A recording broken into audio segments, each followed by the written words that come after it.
Welcome to the second hour of the Inside Story right here on 630 CHED. We are talking about a very little-known disease called hemochromatosis. Funny thing about this, perhaps funny is a strange word, but it's little known and yet is the most common genetic disorder in Canada. In the first hour, we met a journalist named Rain. She's no longer a journalist. She works in the media relations department at NATE. However, Rain has hemochromatosis. I've known her for years, and I didn't really know much about this disease. We certainly carry the commercial right here on 630 CHED, and learning more about it, it is fascinating. Anyway, the interesting thing about Rain is she has this disease, and she can't eat certain things, or if she does, she has to go in and give blood more often. I mean, we're talking about a blood donation once a week, twice a week, and once she gets her quote-unquote ferritin levels, you've probably heard that, and you'll hear more about it, under control, then she will be able to maybe only give blood once every 3-4 months. Anyway, what's amazing about Rain is she calls her diagnosis of hemochromatosis a blessing. She calls her monthly menstruation a blessing. It's helping to save her life. Let's continue now with hemochromatosis, the deadliest disease you've never heard of. Ask your family doctor to check your ferritin levels, the iron in your blood, with every regular checkup or blood check he or she performs. Rain did, and she says she's one of the lucky ones to have been diagnosed at such a young age. I just can't believe that people cannot get an iron test. Like, that should not be a regular thing, especially when you have the genetic or you have the ethnic background that I do, or you're feeling fatigued. We all have the ethnic background in this part of the country. Exactly. Ukrainian, German, Scottish.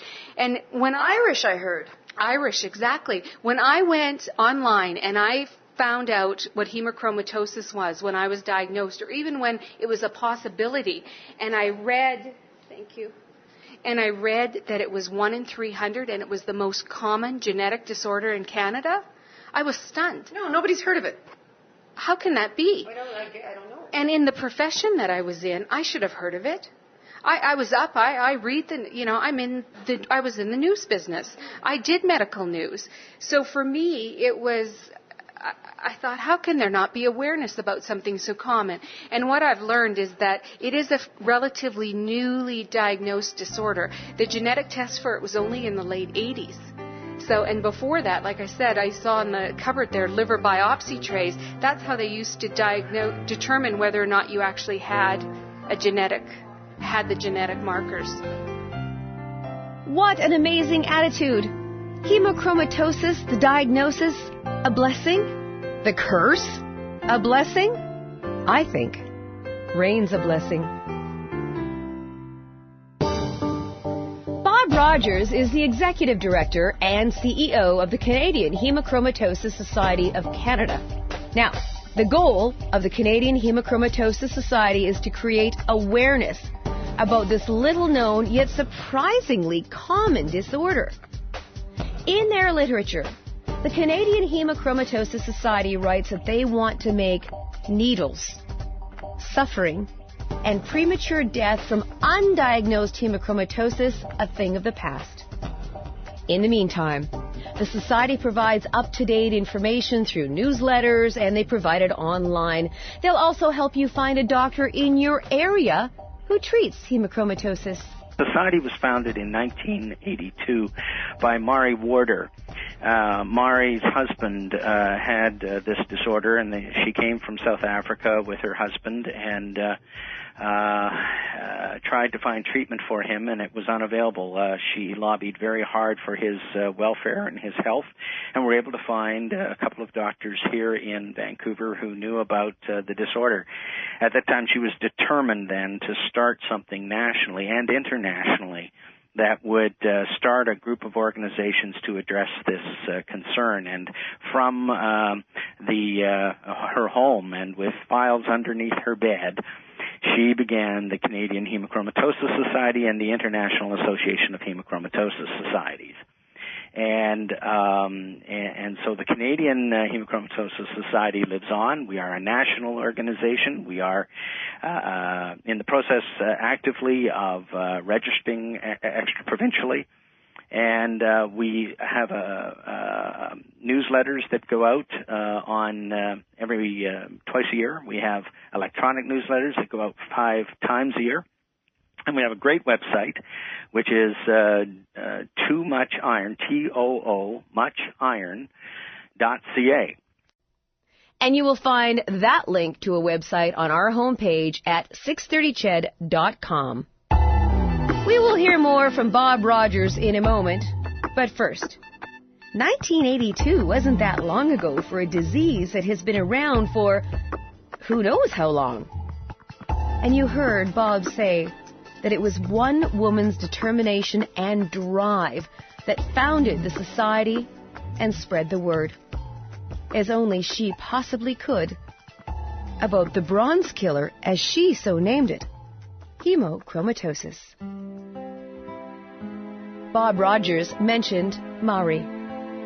Mari Warder is originally from South Africa. There, she met her husband Tom at a very young age. They married and never looked back. They came to Canada because their children immigrated here. Mari and Tom would initially call Thompson, Manitoba their Canadian home, before eventually settling in Calgary. And I loved it. Oh, how I loved Calgary. And what did you and Tom do in Calgary? Well, to do the job at the Frontier School in Manitoba, I had to have Manitoba teacher's registration. That was not valid in Alberta. So Tom, meanwhile, had skills that were very much in demand. He had invented the brake for a aircraft gyroscope. He had invented and built the little incubators in which they would take children to South Africa when they went to Christian Barnard for their heart surgery, things like that. He had quite a reputation in the airline world, so he got himself a job at Calgary Airport. Mari is a great storyteller. Among her works is a book called Hemochromatosis, the Bronze Killer.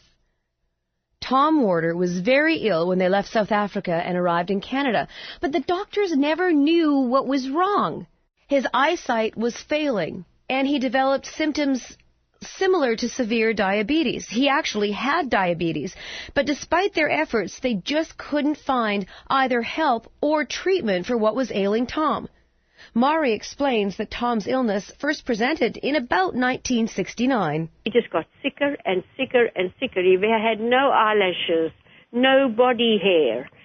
He had you have no idea what had happened to that. What were the doctors saying was wrong? They didn't know. They did not know. And so finally, on that particular day, the previous Sunday, I was so desperate.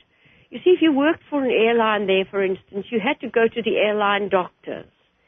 But there'd been a young man in South Africa who had been a great friend of my daughter's, and he had just come back from studying with the Queen's surgeon in Britain. And I thought, well, he's got to know something, you know.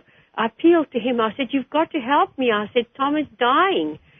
And, it was terrible. I mean, he had no memory. How he got himself to work, I don't know, but he loved his work and he seemed to carry it out automatically. But then, to make a long story short, this young man phoned up and said, I've got you an appointment at Johannesburg General Hospital. We went there and they tested him. And then the man said, the doctor who was testing him said, Mr. Warder, why is your skin so dark with your eye coloring and everything? So Tom said, I swim a lot, which was true. I mean, he'd been an Olympic-style swimmer or standard swimmer, but he hadn't swum for months.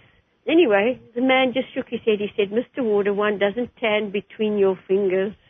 He said, you are tanned in places where the sun doesn't reach you. He said, I want you to stay here. I'm going to have you tested this afternoon for iron. Mari remembers that she and Tom then went out. They bought a sandwich and they sat down on the stairs in front of the hospital to reflect on what they had just been through. and they waited for the doctor